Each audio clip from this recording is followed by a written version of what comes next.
You're listening to Blackpool Church Podcast. Join us for our Sunday gatherings to make friends, explore faith and encounter God. Visit our website, blackpool.church. This is the Talk Archive.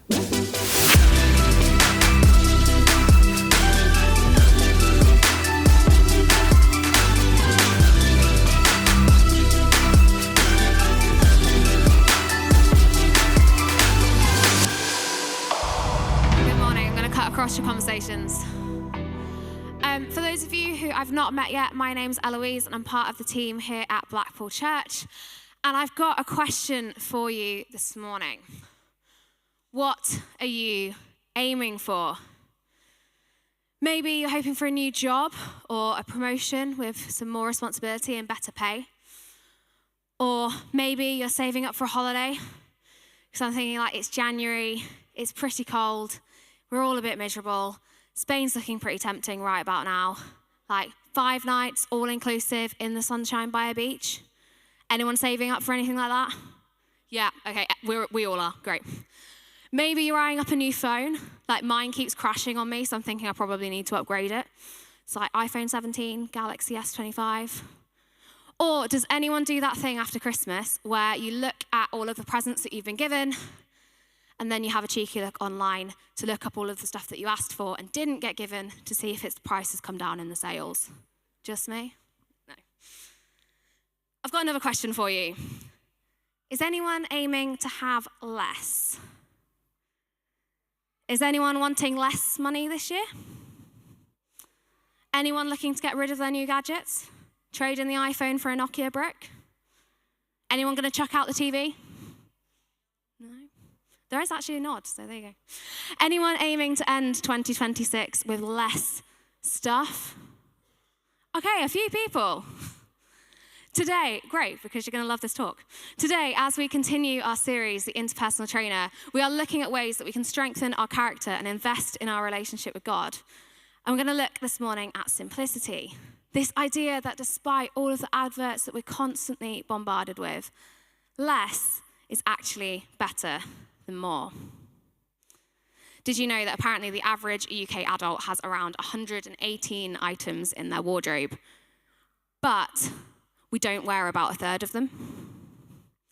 And on top of that, we actually spend apparently on average £76 a month on new clothes, but we're not even wearing what's already in our wardrobe. And that got me thinking that if our wardrobes are that cluttered, what's that saying about the rest of our lives? So I've got another fun fact for you. The Apple App Store has over 1.9 million apps available to download. We have never had so much stuff, or so much choice, or so many distractions. We live in a world full to the brim of things that we could buy, or do, or scroll, and I don't know about you, I find that really overwhelming. I don't think that I am the only one longing for a simpler life. Is it any wonder that underconsumption core has become a TikTok trend? See, we live in a world where more is better and bigger is better, but I don't necessarily think it is. Before Christmas, we went to go and do our Christmas shop in Big Tesco, and it was genuinely awful. So we thought we'd try and get there reasonably early to beat the crowds, but everybody in Blackpool had the exact same idea. So we weren't even queuing for the checkout, we were queuing to get into the car park, which should have been the sign to just turn around and forget the whole thing. Because we made it into the shop, and there were so many people, there was so much choice. There were rolls of wrapping paper everywhere. There was a random box of mince pies abandoned in the vegetable section. People kept ramming their trolleys into me. At one point, a guy started shouting at the top of his voice in the middle of an aisle, and I still don't really know what that was all about. So by the time that I'm standing in the aisle looking at this massive pile of turkeys, which all range in price from a tenner to £100 for essentially the same thing, I was ready to go and forget the whole thing. I mean, Tesco's is overwhelming at the best of times, let alone a Saturday before Christmas.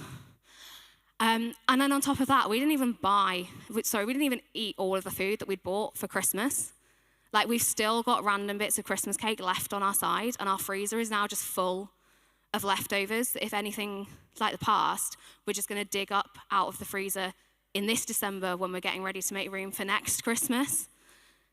So more is not always better. So this morning we're going to have a think about this practice of simplicity and why it offers a better alternative than the overwhelm of the modern world. So we're going to read from Luke chapter 10, verses 38 to 41. And we're going to meet a woman called Martha who, just like me in Tesco's, is super overwhelmed. And her sister Mary, who seems to have found a different way. It says this: As Jesus and his disciples were on their way, he came to a village where a woman named Martha opened her home to him. She had a sister called Mary who sat at the Lord's feet listening to what he said. But Martha was distracted by all the preparations that had to be made.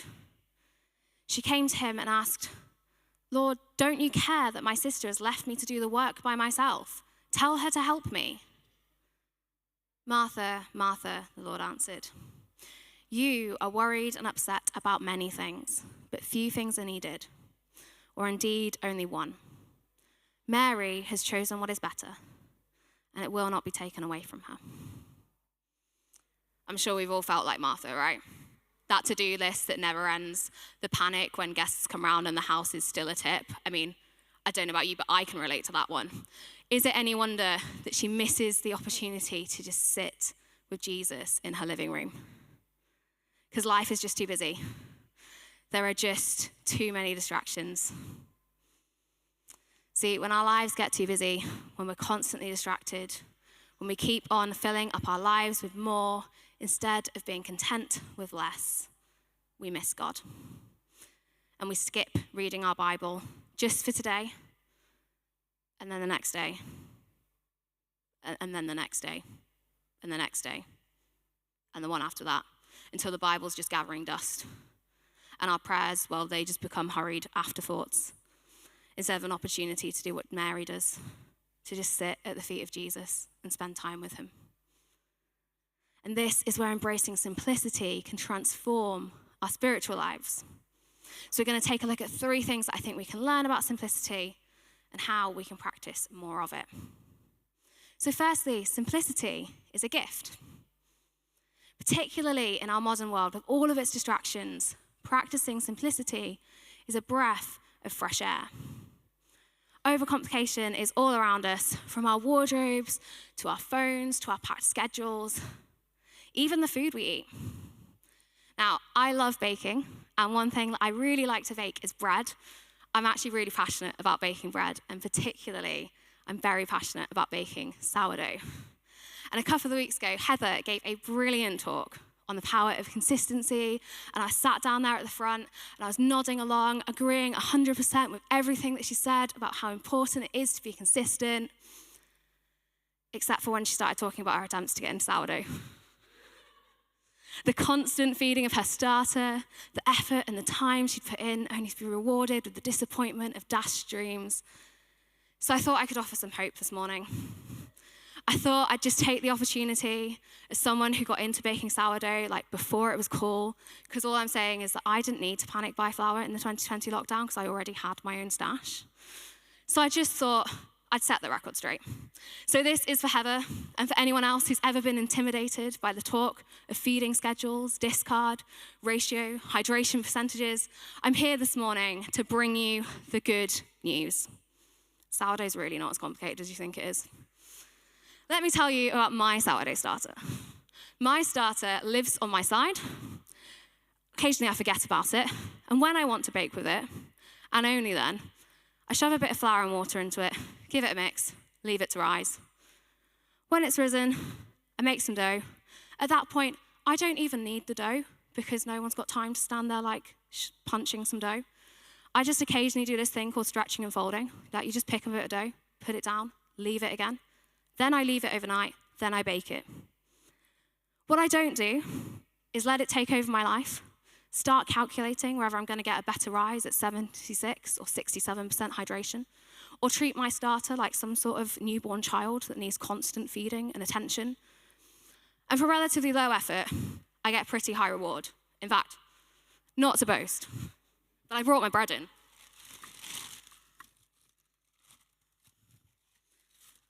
So this is my bread. There we go. Thank you. Now, I'm not saying that I make the best bread in the world. In fact, I actually overapproved this loaf because I wanted a lie-in yesterday morning, so I didn't bake it till like an hour and a half past when I was supposed to. And it still turned out fine, which I think further proves my point. But I am saying I've seen farm shops charging about $5 for a loaf that looks fairly similar. And do you know what goes into my bread? I've got the ingredients list here, just in case I forget anything. So it's got some flour in it, and some water, and salt, and that's it. It's nice and simple. Now, I also brought along a loaf of bread from the supermarket, because I thought we'd have a look at what goes into this one as well.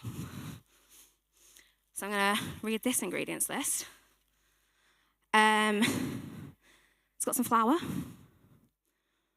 It's got some calcium carbonate and some niacin, some yeast, that's always good, lentil flour, some mono and diglycerides of fatty acids, they're going to taste good, vegetable oils, what else have we got? Oh, tartaric acid. Does anyone like the taste of tartaric acid in their bread? There we go. Modern life is so complicated that we've even overcomplicated bread. But see, I think my simple bread is way better than the shop-bought stuff full of things that I can't pronounce. Like particularly when it's like freshly baked, it's still warm, it's got butter on it, it's really good. And the supermarkets agree because they're charging way more for the bread with the fewest ingredients in. Often the simplest things are the best. Less is better than more. Now, just like Martha, we overcomplicate the things that don't need to be overcomplicated. And we need to learn to be more like Mary, to get rid of anything unnecessary and just sit at Jesus' feet. And what a gift that is in our overcomplicated world, to be able to focus on God without distraction. Jesus said in our passage that Mary had chosen what is better and it will not be taken away from her. And in embracing simplicity, Mary found a closeness and an intimacy with Jesus that Martha missed out on. She's able to tune out the distractions because, unlike Martha, she realized that everything else could wait because nothing was more important than Jesus. But we overcomplicate things. We fill our bread with things you can't pronounce when all you actually need is flour, water, and salt. And we fill our lives with Netflix shows, Instagram reels, full Amazon carts, when all we really need is Jesus, and the rest is just distraction. And it's much easier to hear the still, small whisper of God when we're free from that distraction. My husband Tom often watches a video in the kitchen when he's cooking, and particularly if the extractor fan's on as well, it gets really hard to hear anything in the kitchen. And I'm not a particularly loud person. So you can imagine that like when I'm trying to get his attention if he's cooking, I am yelling, and it is doing absolutely nothing. See, when our lives are full of distractions, it's really hard to hear. But when we can learn to turn away from those distractions and be content with less, then we realize that instead of missing out, we actually gain. Simplicity, when it leads us closer to Christ, is a gift.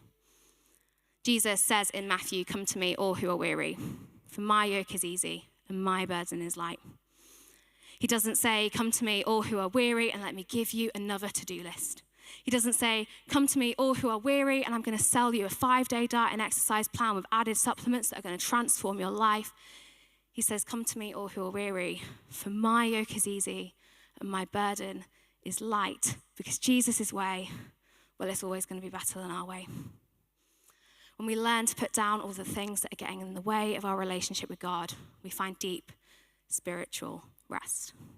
We find the time to slow down, to sit at his feet and spend time with him, to look at him, looking at us with love.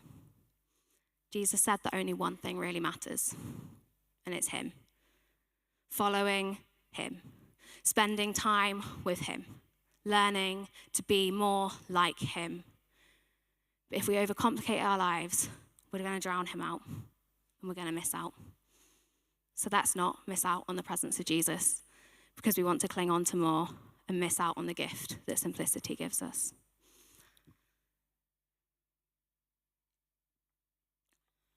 Two, Simplicity is a rejection of what modern society thinks is important. The consumerism, the success, the need to constantly have more or be doing something. Now, a few months ago, we went on holiday to the Isle of Mull off the coast of Scotland. And while we were there, we thought we'd also go to visit the small island of Iona, which is famous as being the cradle of Christianity in Scotland. It was the home of St. Columba, who founded a monastery on this tiny island that became a hub for Christian mission and worship. And Columba was a prince from an Irish noble family, but he gave it all up to become a monk living in simplicity. So we thought, while we were on Mull, we'd go to see it. So we got in the car, and we were staying like the other side of Mull to where the little ferry to Iona is. We drove down all the winding island roads all the way to the ferry port, got on the ferry, went over to Iona, and it was beautiful. There is nothing there though. There's a few houses, a school, a couple of shops.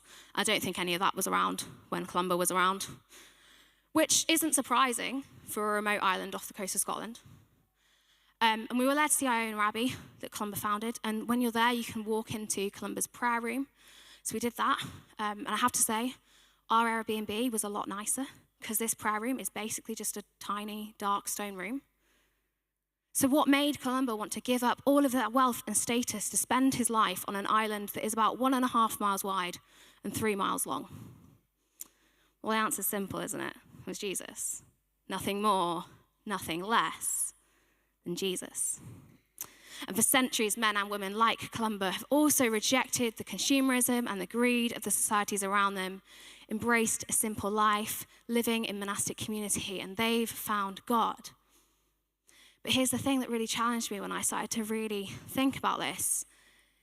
Because I realized that, the monks in Iona in the 6th century, they didn't have any social media. They didn't have a 9-to-5. They had no TV. They didn't have any trends. They didn't have celebrity gossip. They didn't have a constant culture of adverts encouraging them to buy stuff.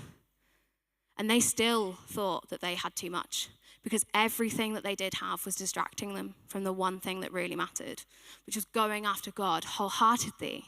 So they gave up their home. They gave up all their money. They gave up living with their family, their own authority, even their own autonomy, to pursue the only thing that actually mattered, which was the presence of God. See, this is about kingdom living, not culture living, because our culture, it screams more, more, more, have more, earn more, be more. Our worth becomes tied up in what you have. The more you have, the more you're worth. And so then choosing simplicity is a radical act of rejection, because it's choosing not to believe the culture's lies, that our worth lies in what we have, and live a different kind of life. A countercultural life, a kingdom life. One shaped around not what we have, but on whose we are. A life shaped around Jesus. See, Mary knew that her identity wasn't tied up in what she did or what she had. She knew that she wasn't going to impress Jesus with her tidy house. She wasn't going to impress him with her hosting skills. He just wanted her attention. The writer of Hebrews says this: "Therefore, since we are surrounded by such a great cloud of witnesses, let us throw off everything that hinders and the sin that so easily entangles. And let us run with perseverance the race marked out for us, fixing our eyes on Jesus, the pioneer and perfecter of faith. For the joy set before him, he endured the cross, scorning its shame, and sat down at the right hand of the throne of God." When we embrace simplicity, when we learn to let stuff go in pursuit of knowing Jesus better, then we're doing just what this writer is urging. We're throwing off the things that are entangling us, and we're fixing our eyes on Jesus, the pioneer and the perfecter of our faith. And Jesus will always be worth it, because this verse reminds us that for the joy set before him, he endured the cross. See, Jesus' love for us, it's so vast, it's so unstoppable, that he went to the cross for each and every one of us, so that we don't have to stay stuck in the patterns of the sins that weighs us down, but we can throw off everything that hinders us and pursue Jesus with everything we've got. We can have a relationship with God. And so we don't need to stay trapped in this cycle of constantly wanting more, of buying into that message that having more means you're worth more. Because Jesus, he says that we're worth dying for. And his love is enough. Choosing a simpler life so that we can make more room for him in our lives will always be worth it, because a relationship with Jesus is enough, more than enough, to fill any gap left by giving something up. He's not interested in how much stuff we own. He's not interested in how busy our calendar is. He just wants our attention.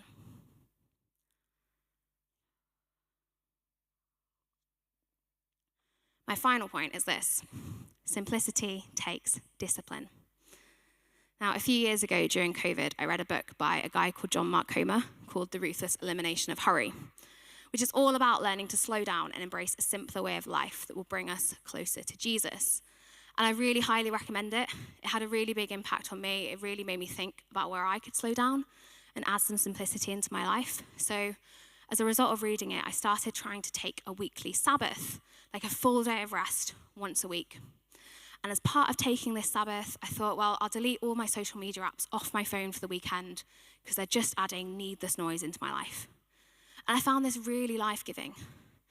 So much so that in 2023, like a couple of years after I'd first read this book, I'd noticed that I'd let this practice of Sabbath kind of slip from my life. So I thought, well, I'll start off the year by rereading this book to remind myself of its lessons.